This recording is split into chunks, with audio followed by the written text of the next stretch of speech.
Welcome back to Closet Cosplay, the podcast where we create con-worthy cosplays on a closet budget. I'm Michelle. And I'm LJ. And today are continuing our Halloween series, but this time we're going to be talking about our own costumes and those of our significant others that we have also roped into playing dress up with us. Our schemes. Our schemes. No, it's our totally legitimate plans that are totally fine. So this has been a bit of a journey for us both, really. Michelle, would you like to tell us what you were and are going to be now? Were and are. So the reason she says that is I had a solid plan to be rainbow bright for Halloween, and I have the costume with me. Not, it's at my house. I own it. And it's cute and I like it. The only problem is as part of this whole plan, despite everything that I have ordered, I wanted to do a bit of crafting, which I should have known for me was not going to happen in such a short period of time. So I have bitten off more than I can chew with the whole Rainbow Bright idea. So I am saving it for a rainy day because I'm missing like a ribbon. I'm missing the rainbow detail on like the harness that I have. I was going to do that out of construction paper, but I have a feeling if I have more time, I can probably make a better quality one out of fabric. And her wrist guards I was going to make, and I'd have to like do a lot of makeup work that I was just not willing to do. And I realized I'm hosting Halloween, so I'm not going to have all that time to get that done. So I shifted gears, and the Halloween costume I'm going with actually was very much led by my husband, who was very determined that he was going to be a pirate for Halloween. And that didn't really match Rainbow Bright. So I was like, if we're hosting, we should probably match, all that stuff.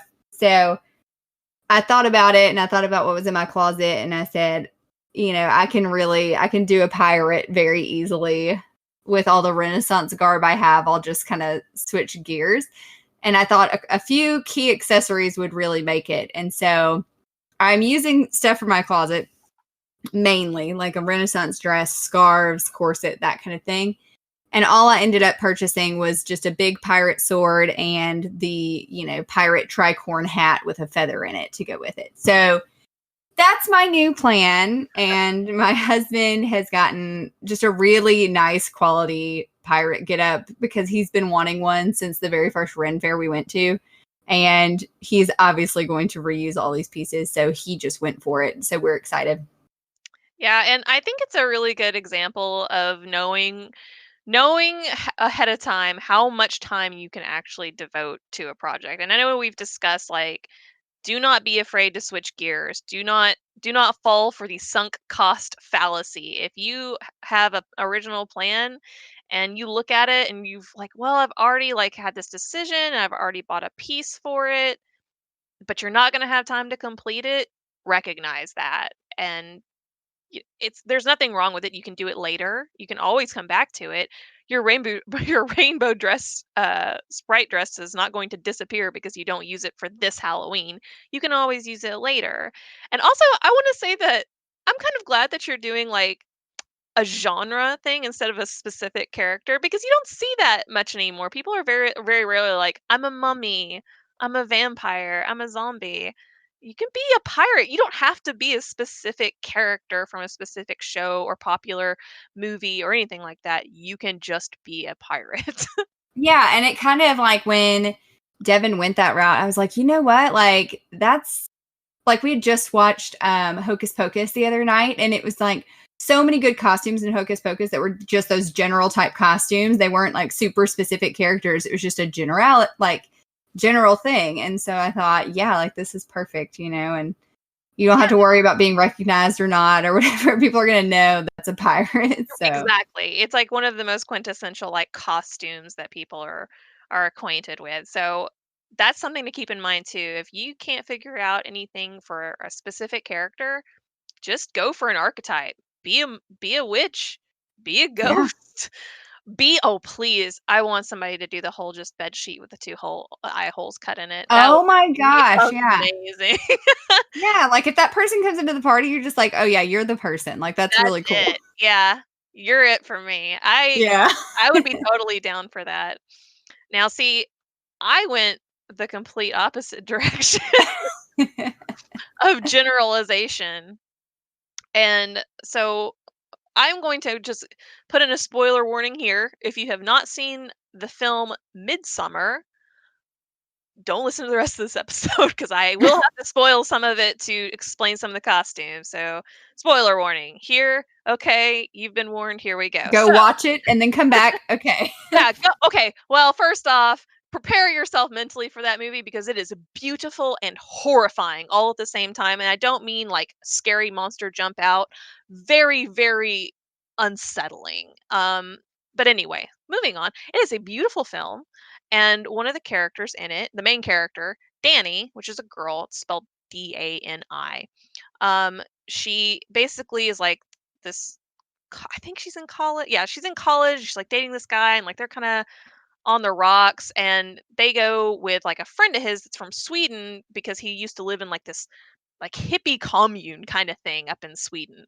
And so they're like, well, let's like go on a trip, and I'll write my thesis up there, and blah blah blah. Long story short, they get up there, and it's like everybody's in these beautiful like white Swedish dresses with like all of this intricate embroidery and flower and like runic symbols and stuff like that. And it's a very very pretty film, and it's a really interesting costume. And so I decided to go with her costume. It's a very specific one of where she's wearing a white dress, very simple white dress, and has blue embroidery all along it, and she has like a flower crown. And the hair is back, which is great because I don't have to worry about a wig. And I don't want to have to worry about that. So it's a very iconic outfit. If you have seen the movie, you will immediately recognize where it is from. But it's kind of one of those that I kind of run a risk of. This movie came out last year. It may not quite be on people's radar still.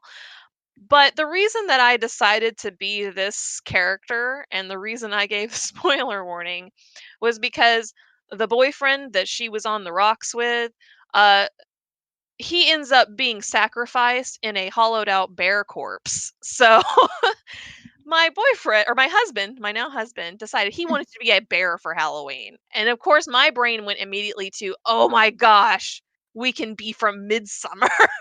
I'll be the girl and you can be the guy in the bear corpse.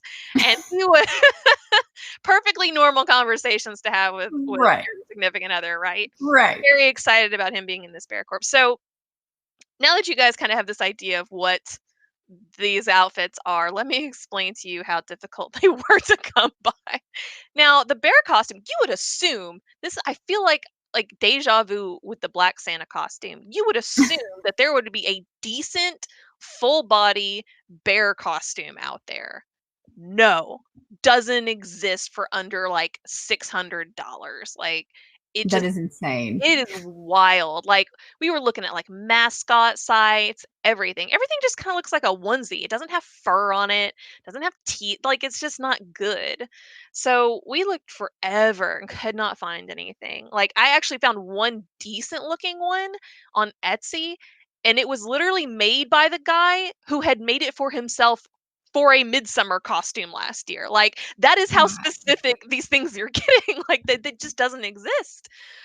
So what we ended up going with instead of buying one of these ridiculously priced full-bodied costumes is I was like, well, you're not trying to be a bear, right? You're trying to be a guy inside of a bear. Okay. Apologies, we had a slight communications issue with our technology, but we are back up and running. So, as I was saying, you don't have to be the bear, you're being a guy inside of a bear. And so what that did is it freed us up to kind of look at some other options, which we ended up finding a it's a coat that is bare fur, and it actually has like the hands of it like form into claws, and there's like a head, like a bear head sitting on top of on top of your head, like a hoodie almost. And supposedly it's from a television show called Workaholic, which I've never seen, so I can't confirm this. But apparently that is the case. So for our purposes, that actually works really well because it's very clearly a guy inside of the bear.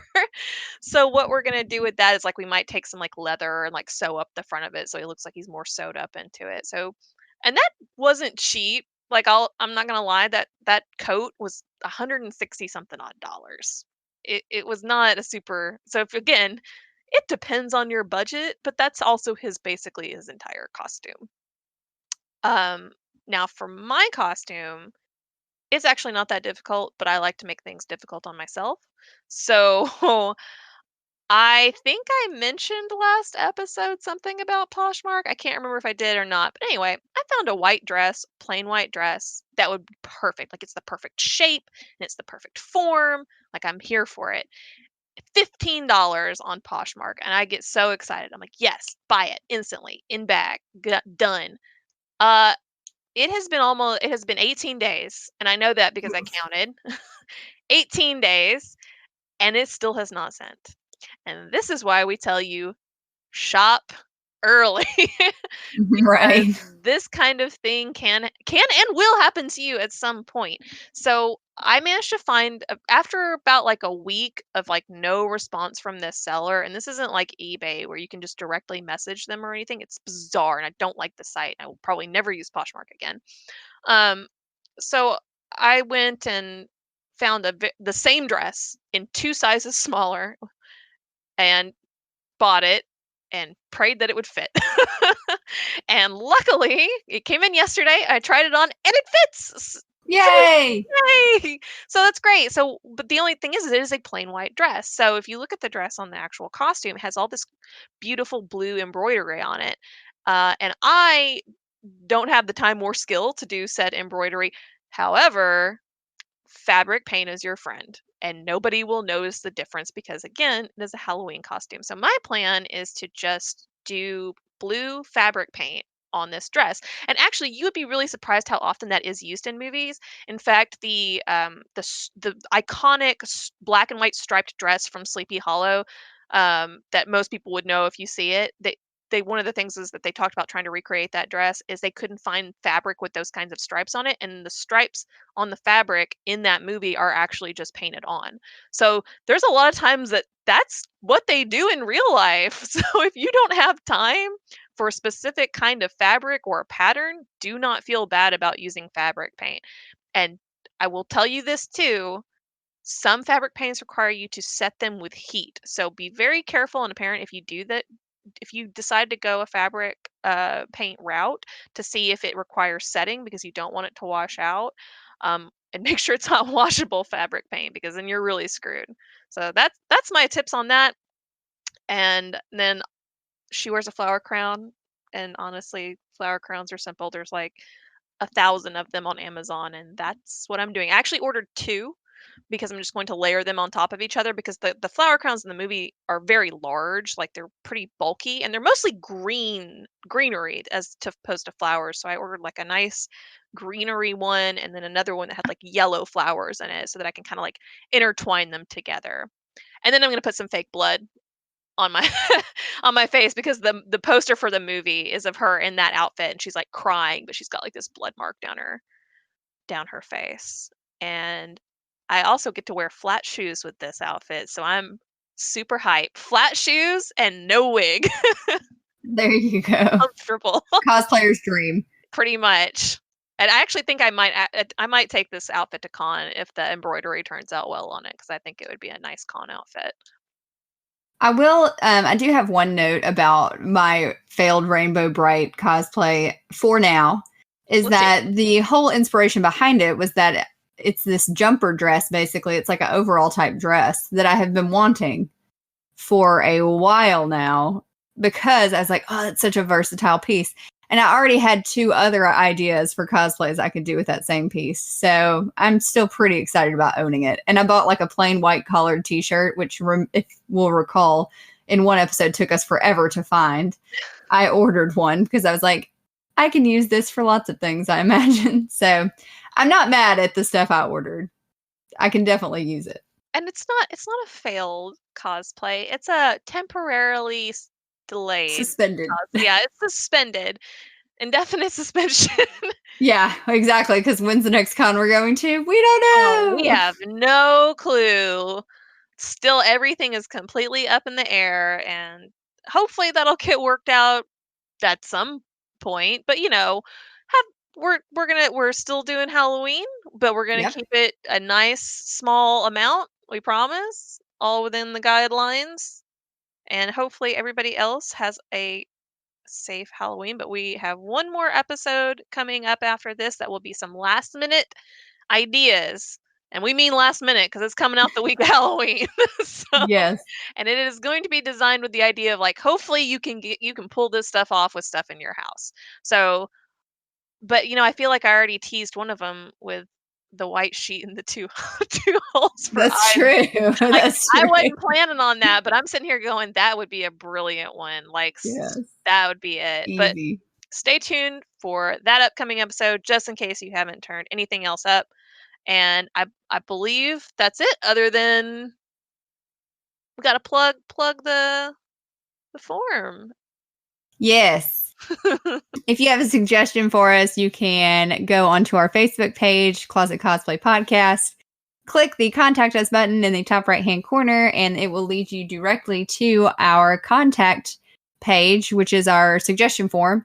So you can fill out a form there that is for suggestions for cosplays, but you can also just put, hey, you guys should talk about this thing in there, and that's fine too.